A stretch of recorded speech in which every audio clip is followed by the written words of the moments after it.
Jeff Bezos, you will pay for a lot of your crimes. In my head, screaming, crying, throwing up. God damn it, I gotta go save this magic wizard again. I go up the stairs, I fall down.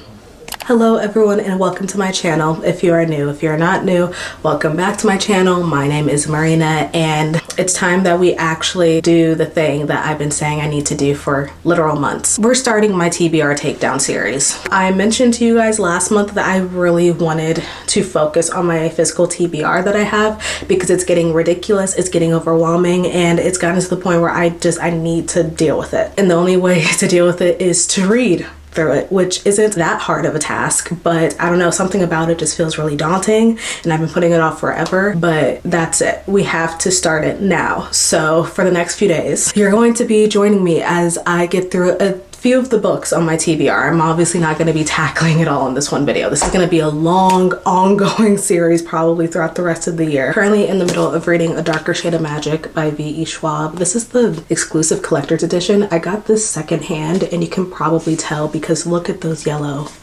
pages. Crazy, but yeah, I'm in the middle of reading this right now and I'm really enjoying it, guys. I've tried V.E. Schwab in the past. I tried Barrier Bones of the Midnight Soil and you guys know my thoughts on that book. I had to DNF it because I just wasn't into it, so I went into this a little bit more wary of what V.E. Schwab's writing style was, but I know that this is a very popular trilogy of hers. Like this was like kind of the one that put her on the map, specifically in like the adult fantasy world. This series follows Kel. He is an Antari, someone who can travel between alternate universes and he's like one of the only people that can do this in London. And so he travels back and forth between 4 different Londons. Well, 3 technically. Gray London, Red London, and White London. And then there's a Black London that no one goes to because scary. But he does this for the royal family in the Red London just to like help with correspondence, send out letters between universes, whatever. On one of his travels to deliver a message, he ends up coming across a stone that can give anyone magic, and that is very dangerous. Usually people are born with the gift of magic, but if anyone were to have magic at like their will, it could be like very dangerous, and this little stone takes away people's energy, like it's a whole thing. And so his goal is to dispose of this stone by taking it to Black London because he feels like that's where this relic came from, even though again Black London is the one that no one goes to, and he knows that like if it gets dropped back there, then no one will ever find it again. However, on his mission to go deliver this, he comes across a girl named Lila, and Lila is from I think Gray London, and she's all about adventure. She hates where she lives, and when she comes across Kel, she's like, you can take me to other Londons, but get me out of this one. I hate this one. I want to leave.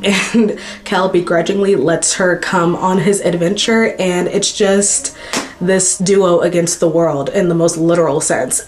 And I will say my favorite part about reading this book is definitely the dynamic between Kel and Lila. They're kind of 2 sides of the same coin, but they also couldn't be more different in any way. Yeah, and so like their little banter and the way that they interact has been making me get through this book really fast. I'm only, I think, a little over 60% into it. I've mostly been reading this on my Kindle because I'm not gonna lie guys, the thought of physically picking up a fantasy book right now, it's not going well. But I know that all 3 of the books in the series are on Kindle Unlimited, so I've been kind of switching back and forth between the physical copy and my Kindle just to get me in the mood to pick up my physical books. Last time I checked, I was 63% into this, so I know I could probably finish this sometime during this vlog within the next few days, especially if I keep at the pace that I'm going. And then I am also reading Orange, the Complete Collection, Volume 1.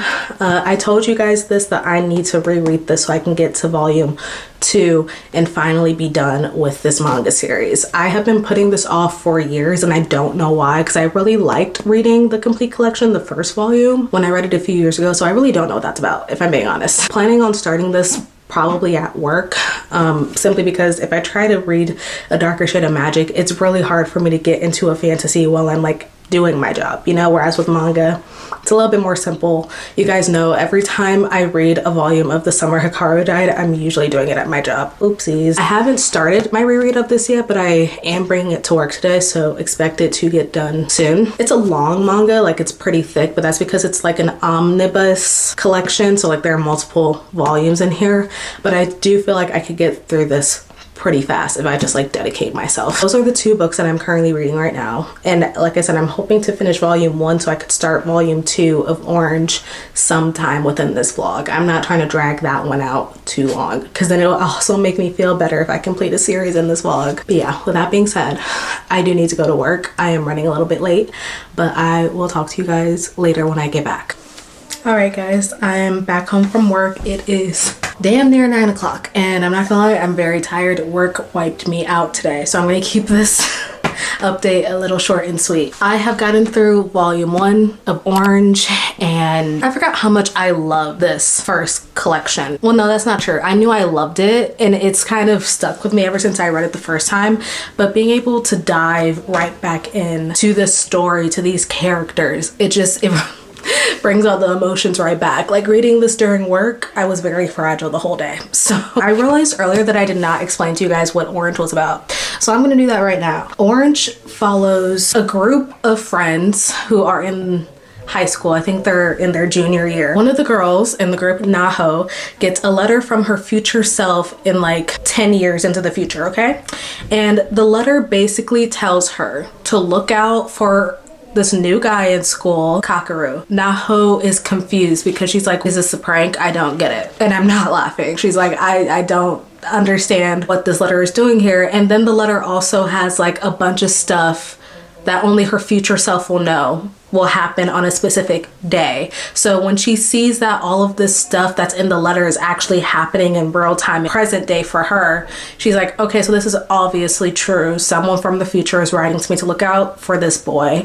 And so her and her group of friends basically take Kakeru under their wing and become friends with him. And throughout this entire manga, she continues to get letters from her future self, basically showcasing like her deepest regrets that she had, that she was not able to fulfill a role for Kakeru in high school. Like she finds out in one of the letters that Kakeru actually ends up passing away not so far into her future. Like he passes away when they are still in high school. And so her future self has a lot of regrets and she's basically writing to herself to be like, hey, you need to look out for this kid. If you don't, you will regret it. So we're following kind of 2 timelines. We're following the present and 10 years into the future. And we get to see little moments in the future of what the friend group looks like now without Kakeru. And it's just really sad. It's basically a story about like, if you could change something from the past, would you? Even if it would affect your future, if it would affect you in now. I don't know how to talk about time in a normal way. What would you do to fix something that you regretted deeply? Would you go back in time to fix it? Would you ask your past self to right your wrongs and your mistakes? Or would you be comfortable enough in your present time, comfortable enough with who you are now in order to move on? Yeah, it's a really interesting story, especially because of like the back and forth between the past and the present. We get to understand who Kakeru was to the friend group and why everyone wants to be his friend. He's just a really quiet, sweet guy, and being able to see him as a person in this, just to know that he's going to possibly die soon, really getting to me. I know that this is like kind of a classic in the manga community, like everyone knows of Orange if not read it already. And yeah, I read this like I think 5 years ago. It's been a while since I read this, and again I'm just trying to like get through it so I can finally start and complete the second one. But I am really liking this. Kind of a feel-good story, like it's slice of life, but it's also very sad. Like one of my friends read this recently for the first time and they were like, I understand why this is one of your favorite mangas of all time, but it's also very traumatic and I will not be reading that again. And I told them that I completely understand. This is not a story meant to be like feel good, happy go lucky. It's one that really makes you sit and think and breaks your heart very slowly. Like I said, I'm only on the first volume and I could feel my heart just sink with every page that I turn. Yeah, so far I'm this much into it. It's a brick of a book, so I might not be able to read the rest of it tonight. I also have a little bit of a headache, so I don't think I'm gonna read tonight at all. If I do, I'll let you guys know tomorrow. I didn't get any further into A Darker Shade of Magic. I really just want to focus on reading this today at work, and I'm glad that I made it through at least a chunk of it. Yeah, I think there are in total 3 volumes in here if I'm not mistaken. I could be wrong, but I think there are 3 volumes in here. So if I were to get through the other 2 tomorrow, that would be ideal, but I don't know. Yeah, that's the update. I will talk to you guys tomorrow morning. Good night. Okay guys, it is the next day and I just got back home from work. I have finished not the complete collection, but I'm now like 2/3 of the way done with the first complete collection of Orange. I have 1 more volume left and then I'm done. And I just feel like this kind of book makes me have an existential crisis of like how we change over time and the concept of that, of like if you have any regrets, would you redo them? Like the whole entire premise of Orange, not even just the story of Orange, but like what it's based on, like the concept of it stays in my head all the time, because I'm always thinking about, will my future self look back at me now and be like, you're doing great, sweetie, or is she like, you should do something, you should actually like do more? Reading this type of story where the main character constantly going back and forth with herself in the most literal sense, where it's like she's getting letters from her future self and she doesn't know whether to take the advice that her future self is giving her, because she's like, well, this moment in the present, I feel like I'm doing fine. Every choice that I make, it affects me now. I'm not my future self, but if my future self is telling me you were going to regret this in 10 years, what do I do? And what if my choices affect others around me? And it's just like, it's so good, but it's definitely, again, it's not something I can read during work. Like I was having a full-on meltdown, not full-on because I was at work and I'm a professional, but I was like in my head screaming, crying, throwing up. This is a very depressing manga. Don't read this if you're like faint of heart, because it's not for you. As for A Darker Shade of Magic, I'm now, I don't know if you guys can see that, I'm like this far into it, so I'm like so close to being done. I think my Kindle said 70-ish% left, which is great, because that means I could also finish this soon because I have the day off tomorrow. So the goal is just to get through the books that I have been reading for the past 2 days. I wish I could spread this vlog out for a week, but on Monday I didn't feel like filming. I got home from work and I slept the entirety of the day by accident. And then on Friday I have a Twice concert to go to. So I can't stretch this out for a week. We only have tomorrow left and I'm ending the vlog. So I just want to see how much of my physical TBR I can get through. And my goal is to seriously finish this and then start Eye of the World, because I can't do 2 fantasies at the same time. It will like rewire my brain chemistry. I can read multiple books at once, hence what I'm doing right now. I'm currently reading 4 books at the moment. 2 of them you guys will find out about probably later, but I can't read multiple books that are of the same genre because then I just get things mixed up. So as soon as I finish A Darker Shade of Magic, I'll get onto my next fantasy, and I'm very nervous for that, guys. I'm not gonna lie, like but I need to read it. I need to read it. Eye of the World will be cracked open in this vlog, best believe. But yeah, I'm now 70% into A Darker Shade of Magic, and I'm not gonna lie, when it comes to the world of all of this stuff, I'm a little confused. I feel like I get the Londons mixed up. You know how I always tell you how in this book there's like, I think 4 different Londons? I get White London and Grey London confused. I'm pretty sure Grey London is the London that exists in our real world, and then White London is the one where like people are evil. I'm pretty sure, 55% sure. But every time they mention one of the Londons, I'm like, can you like explain this again really quick, like a Cliff Notes version? Because like right now, like I said, Lila and Kel are traveling through each of the Londons to get to the Black London so they can dispose of the thing that's making people have magic at their free will. And so they have to get through all of these different Londons, but now they're stuck. And so they're currently in the Red London, which is where Kel has grown up his whole life. And it's funny because I feel like every case scenario that these 2 get themselves into, Lila is the one saving Kel, which you wouldn't predict simply because she's not the one with magic. Kel is. But I swear, every time he gets himself into a predicament, this is like the third time. I'm at a part in the book where like Kel's got himself into some stuff again. He does it on purpose, obviously. It's mostly on accident. But Lila, this like 18, I don't know how old she is. I'm assuming she's like 17, 18-year-old girl is like, God damn it, I gotta go save this magic wizard again because I can't go anywhere without him. And like I said, they're dynamic, those two. This is what's saving the book for me. The world itself is cool in theory. I don't know if I like it in practice. Does that make sense? I don't know. Like, I'm not really understanding the stakes of everything because this thing that Kel found that he needs to dispose of, I've seen its potential. Like, it's been explained on page why this is dangerous, but I low-key want it to get its full effect because I'm not understanding why this is like such a big deal. Like, I need to understand the stakes here, and I'm not really understanding any of the stakes.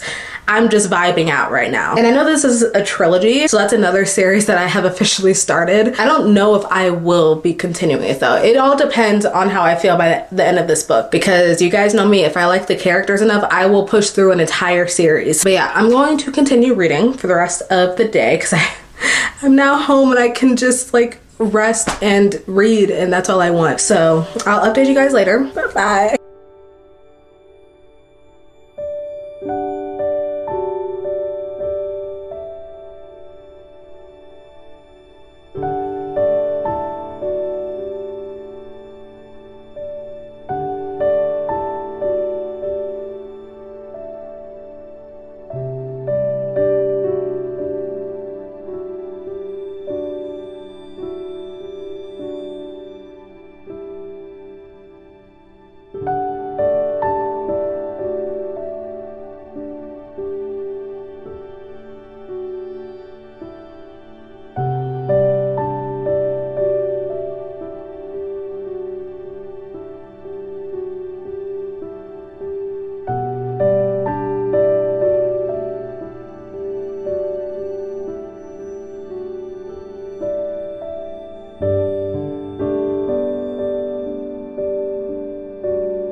I have officially finished the complete collection, volume 1 of Orange, and I need to start on the sequel very soon, within like the next 24 hours, or else I'm gonna go insane. I remember how this ended, and the ending has been stuck in my mind for the past few years, and I think I'm finally ready to continue it. I love these characters. The found family in this, you guys know I love a good found family. This shit hits like crack. Inject it. Inject it. I'm not even joking.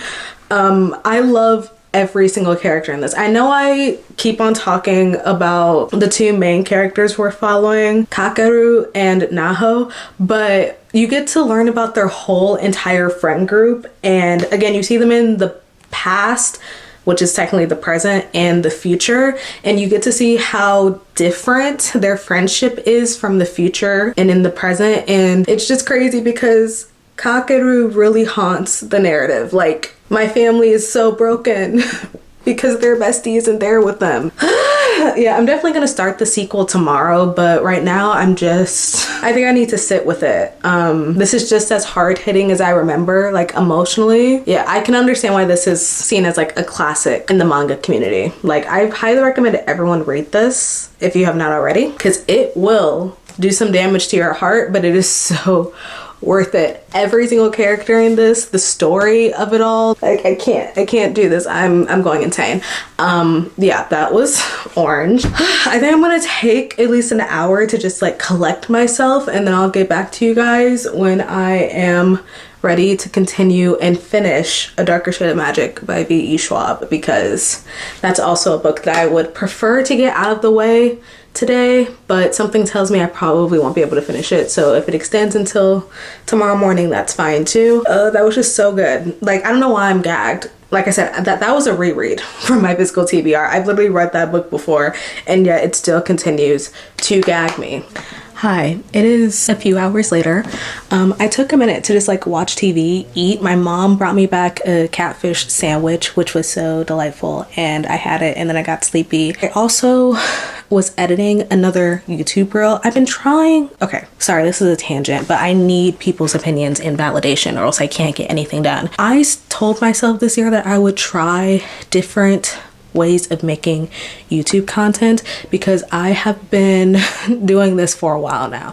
I don't know if you guys can tell, but between this channel and my other channel that I kind of sometimes make videos on, I've been doing this for years, and I kind of have the same routine of just like making a video, editing it within 24 hours and posting it using usually iMovie. And this year I was like, you know what, let's actually like do something else. So I've been using a different like editing software. I've been looking at different ways to get my videos out on YouTube, and so I've been editing shorts. All that to say, I have been making YouTube shorts. I only have now 2 out. By the time that this video comes out, there will be 2 out, and I just want to know if you guys enjoy them. Am I wasting my time? I don't know. I can't tell.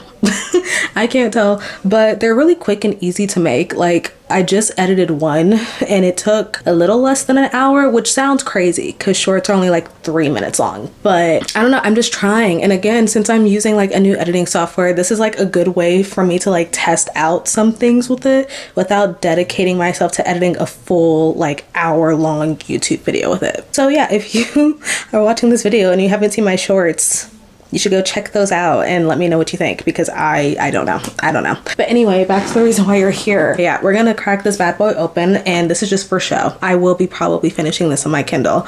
Guys, I don't know what it is about the Kindle effect of like reading. I have heard about it for years and I never caved in until I finally decided to lock in and start using my Kindle after not using it for like 2 or 3 years, and now I can't not read on that thing. Like, what is this sorcery? Because of my Kindle, but also low-key audiobooks have been saving my life. Anything except picking up a physical book. And it's crazy because I need to get through my physical TBR, and a lot of my physical TBR is not on Kindle Unlimited. So yeah, I'm just gonna have to work my way around that. But all that to say, again, I'm so sorry for rambling. I'm gonna crack this open.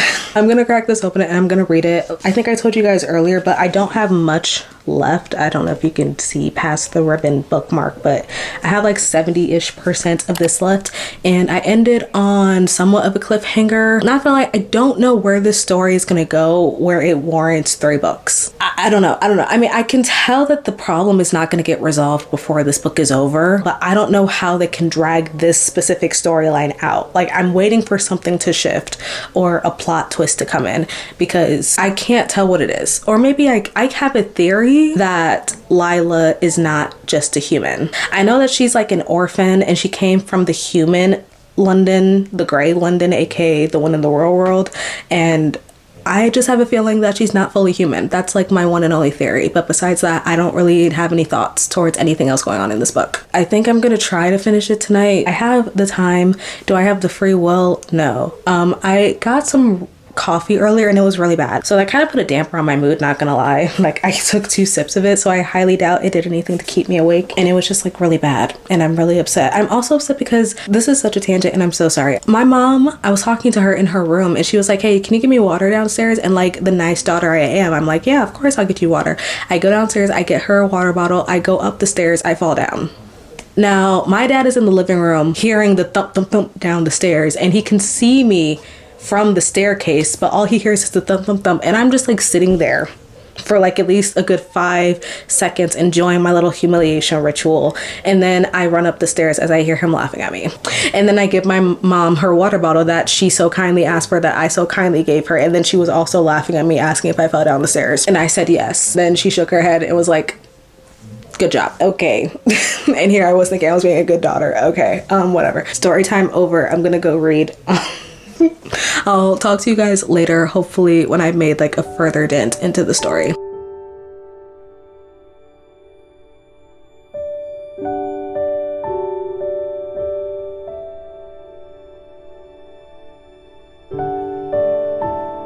Okay guys, it is a brand new day. Okay, it is the afternoon. Actually, like, I've been finishing up A Darker Shade of Magic since I woke up this morning, and it is now 3:20. I finally finished this book. As much as I love fantasy and it is one of my favorite genres, it is so hard for me to get through like the final battle scene in a fantasy book. Like, it takes a lot of brain power out of me. Like, by the time I'm done with the book, or at least like halfway through the battle scene, my brain is exhausted. So I literally had to separate this last 30% of the book throughout like half of the day, because if I didn't, I would have easily gotten a headache.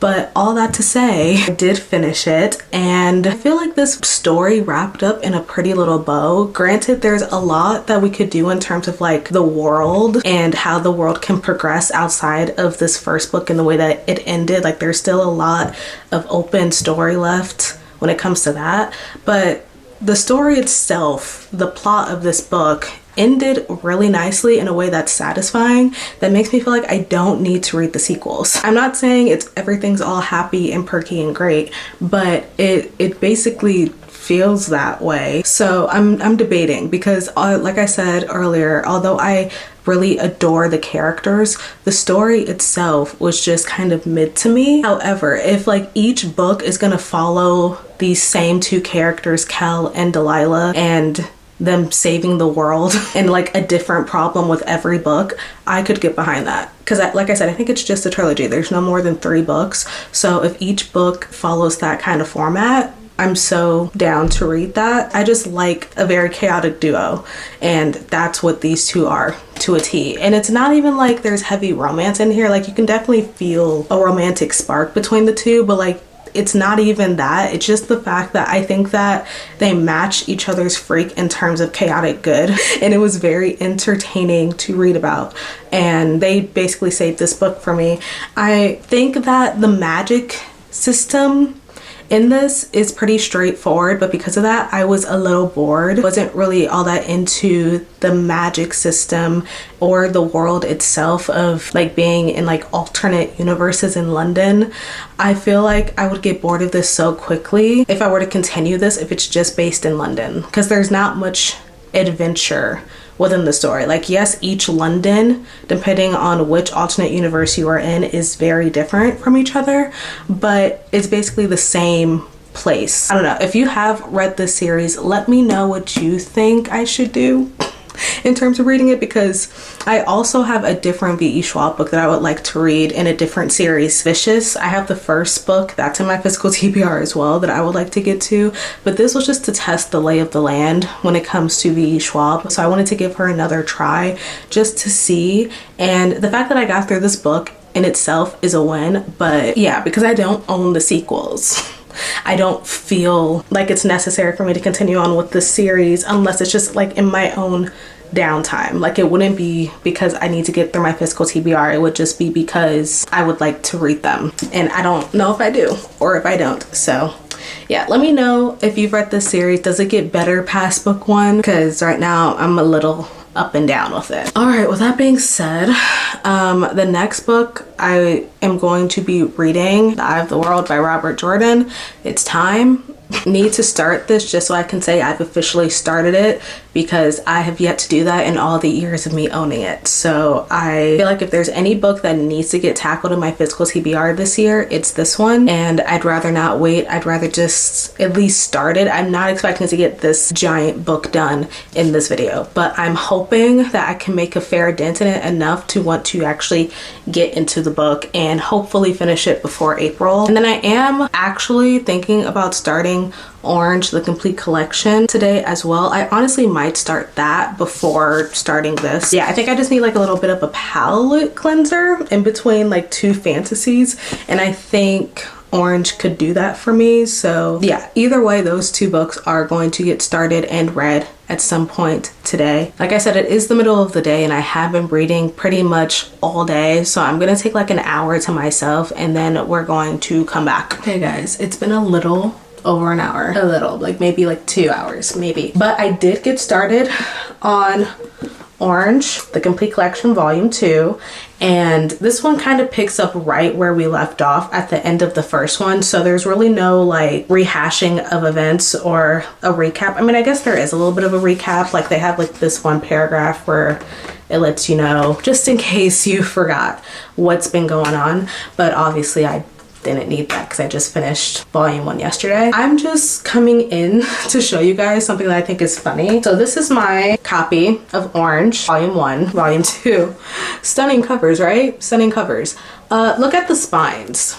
The two-tone spines, or I guess pages, absolutely insane. And I don't know why this one is so yellow. I'm very confused by this, guys. I've had this one maybe like 1 year longer than this one because I got this one as like I think a birthday or Christmas gift the following year after I read the first one. So I don't know why this one has like pristine white pages and this one doesn't, especially because they've been shelved next to each other the entire time. Like it's not like I have this one directly in front of the sun or anything. They're both like in a corner away from sunshine.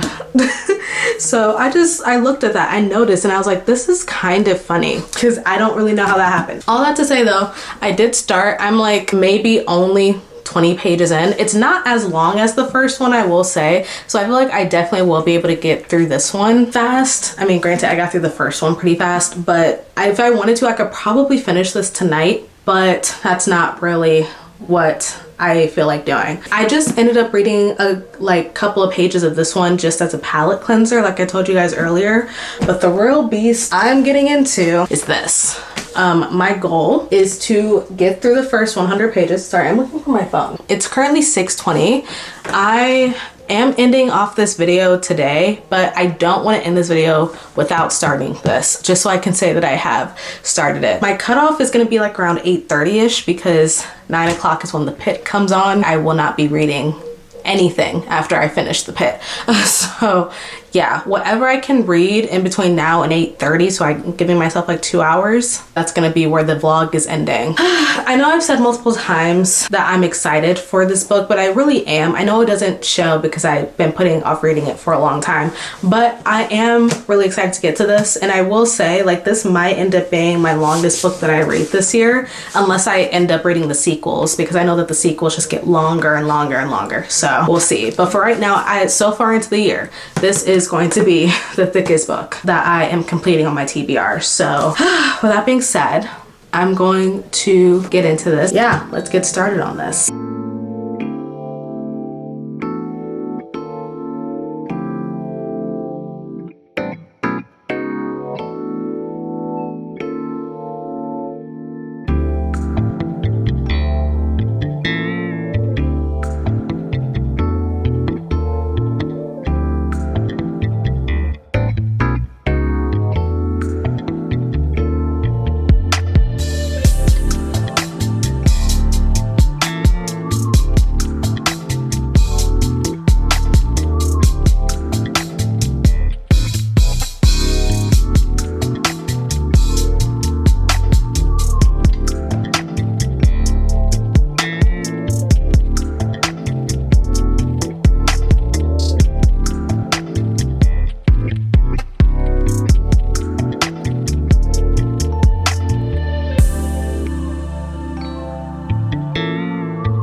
Okay guys, the time is now 8:21, so I still have 9 minutes to spare until the deadline I set.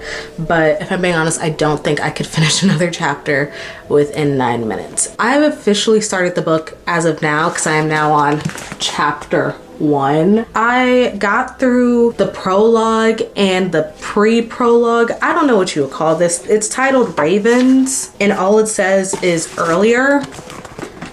But this came before the prologue, so I don't really know what it was that I read. I'm assuming like this chapter was mostly focused on who I'm assuming are our main characters when they were like kids, so like years before the events of this book are actually going to take place. That's what the Ravens chapter was, and then the prologue was kind of just like a mini deep dive into some lore that you got in the Ravens chapter. So now I think I can officially say I'm starting the book at page 50. This is my first like epic fantasy, so I really have no idea what to expect. Like, I read fantasy all the time, but it's usually not like this. It's not as epic, if you will, you know. I watch a lot of fantasy shows. I enjoy the genre of fantasy. I've just never read anything like this, so yeah, I'm very excited. I'm not gonna lie, whenever you get into a new fantasy, I don't know if it's just me, I highly doubt it, but like, you kind of feel like you're learning a new language for the first time, because you basically are. So I was just taking in the first 50 chapters very, very slowly, just so I wouldn't get confused by anything. It's also been very long since I've watched like the first season of The Eye of the World. I think it came out like in 2020, 2021, like around COVID era. So I haven't continued the show since. I know it has multiple seasons, and who knows, if I end up liking the books, I could continue on with the show.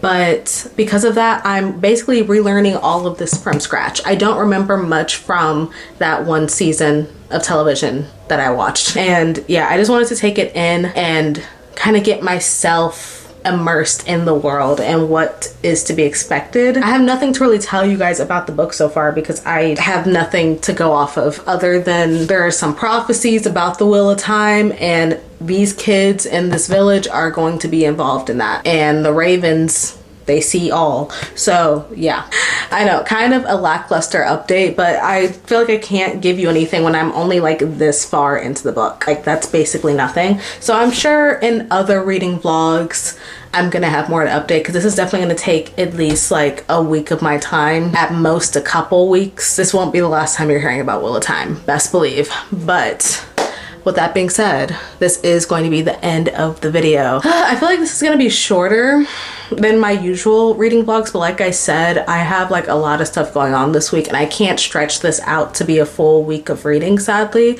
But I hope that you guys still did enjoy this. If you did, thank you so much. If you'd like to follow me on my social media, it will all be linked down in the description below. And yeah, I think that's it. I'll see you guys in my next video. Bye everyone.